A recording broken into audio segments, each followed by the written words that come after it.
Les doy la bienvenida a mi columna para, sin embargo, que he titulado en esta ocasión La era de mala vecindad. Y dice así: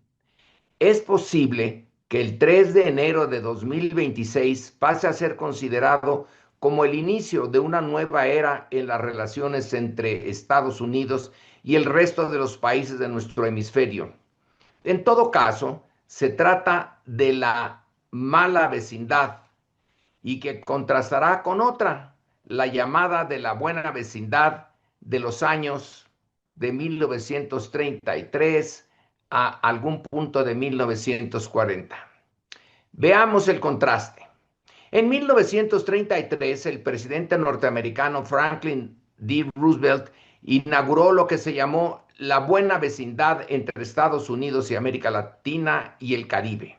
En contraste, el ambiente interamericano que el presidente Donald Trump inauguró en la madrugada del primer sábado de 2026 con un ataque no provocado a instalaciones venezolanas y el secuestro del presidente de ese país, Nicolás Maduro, ya se puede designar como la era de la mala vecindad. Este nuevo tiempo que nadie sabe cómo evolucionará ni cuánto durará y al que Donald Trump ha decidido bautizar como el de la doctrina Donroe, desafortunada combinación de Donald y de Monroe. Esta definición en sus grandes líneas se encuentra en un documento signado por Trump y titulado National Security Strategy, y que desde la perspectiva de la soberanía del conjunto de los países de nuestro continente se puede considerar como un verdadero manifiesto norteamericano de la mala vecindad. La razón de ser de la política del buen vecino de Franklin Roosevelt y que se mantuvo vigente entre 1933 y 1954 consistió en un esfuerzo de la potencia hegemónica por lograr, por las buenas, que el continente americano se mantuviera al margen de los efectos desestabilizadores del derrumbe del sistema de poder internacional que desembocaría en la Segunda Guerra Mundial. La esencia de la buena vecindad fue un compromiso formal del gobierno de Washington de renunciar al uso unilateral de la fuerza en sus relaciones con los países de América Latina. Y es que esas relaciones de fines del siglo XIX e inicios del XX se caracterizaron por ser un rosario de acciones armadas norteamericanas en los países vecinos: Cuba, Haití, Colombia, Panamá, Nicaragua, Honduras y México. De ahí que la propuesta de Roosevelt fuera más que bienvenida por los latinoamericanos, especialmente por el México del presidente Cárdenas, pues eso le facilitó llevar a cabo las reformas agraria y petrolera prometidas por la Revolución Mexicana. Sin embargo, la buena vecindad fue solo una coyuntura de apenas 2 décadas. Y si los prolegómenos de la Segunda Guerra Mundial fueron los eventos que propiciaron el diseño de una buena vecindad que aislara al hemisferio de las tensiones en Europa y Asia, la coyuntura desapareció con el inicio de la Guerra Fría. A partir de la invasión de 1954 de Guatemala por un pequeño ejército mercenario de guatemaltecos encabezados por el coronel derechista Carlos Castillo Armas y organizados por la CIA, Washington puso un trágico fin al gobierno reformista de Jacobo Arbenz, al que acusó de comunista. A partir de entonces, la lógica de la guerra sería la razón de ser de la...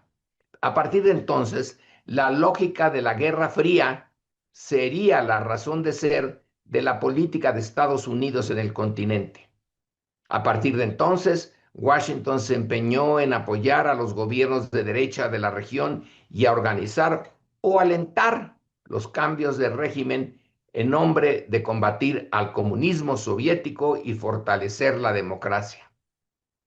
Pero en realidad se trató de una reafirmación del predominio de los intereses políticos y económicos de Estados Unidos.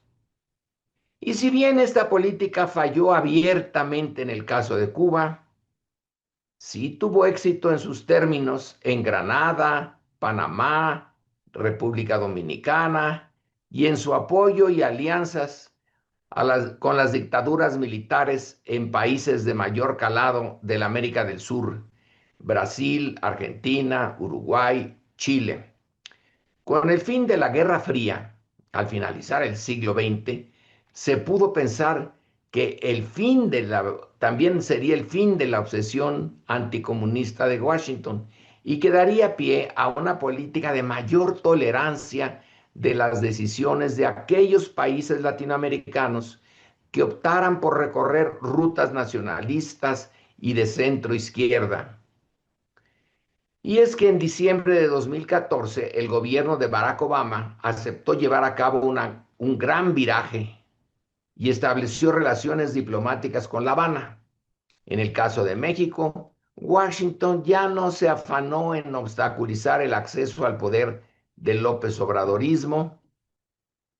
y sin embargo, ese dejar hacer y dejar pasar de Obama no se aplicó en el caso venezolano.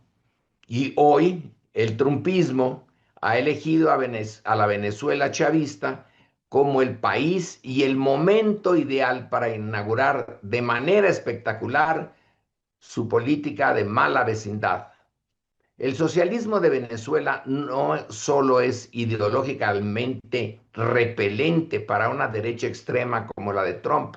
sino que además se sostiene gracias a poseer las mayores reservas probadas del mundo, 333.000 millones de barriles de petróleo, y que el propio Trump ha declarado que le fueron ilegalmente nacionalizadas a compañías norteamericanas y que deben de volver a ser explotadas por esas grandes empresas como Chevron, Conoco, Exxon, Halliburton, etcétera. Desde luego que entre los motivos de Trump para atacar a Venezuela debe destacarse la justificación formal que escribe en la Casa Blanca, que Maduro es un presidente narco, y es que formalmente los documentos de la Fiscalía norteamericana no lo acusan de tal crimen, en tanto que Trump acaba de indultar a un expresidente centroamericano sentenciado a 45 años de prisión justamente por ser el eje de una verdadera organización de narcotraficantes. Se trata de Orlando Hernández de Honduras. Quizá la razón de fondo del ataque a Venezuela por parte de Estados Unidos y el secuestro de su presidente la ha dado abiertamente uno de los arquitectos de la operación, el siniestro Stephen Miller, un asesor de Trump en la Casa Blanca y que hizo esta declaración a Jack Tapper de CNN. Cito textual: vivimos en un mundo real, Jack, que está gobernado por la dureza, por la fuerza, gobernado por el poder. Se cierran las comillas. Y como Estados Unidos dispone de la mayor fuerza y del mayor poder en este hemisferio y está gobernado por un político realista, entrecomillado, de derecha extrema, ha decidido Washington usar a Venezuela y a su petróleo para mostrar al mundo que la soberanía de todo un continente reside precisamente allí, en Washington, y que y solo allí, y que en Venezuela sus procónsules norteamericanos serán el ya mencionado Miller, más Marco Rubio, el secretario de Estado, Pete Hegseth, el secretario de Defensa o Guerra, como le llaman ahora, y el vicepresidente Vance. De imponerse la mala vecindad, significaría no solo acabar con la soberanía de Venezuela y de todos los países del continente, incluido Canadá, sino tirar por la borda la esencia del derecho internacional y de paso anunciar que por lo que respecta a Estados Unidos, las otras grandes potencias como China y Rusia pueden operar en sus zonas de influencia como Washington lo está haciendo en la suya. Con la misma claridad que Trump, pero en sentido opuesto, la presidenta de México, Claudia Sheinbaum, ha hecho público el total desacuerdo de México con esta llamada doctrina Donroy. Y en esta postura le acompañan los gobiernos de Brasil, Chile, Colombia y España, por lo menos. Desde hace más de un siglo que nuestro país no enfrentaba una coyuntura en su relación con el vecino del norte tan potencialmente peligrosa como la actual. Esperemos que la suerte nos acompañe en esta ocasión y que la mala vecindad no dure por mucho tiempo. Muchas gracias por escuchar esta columna.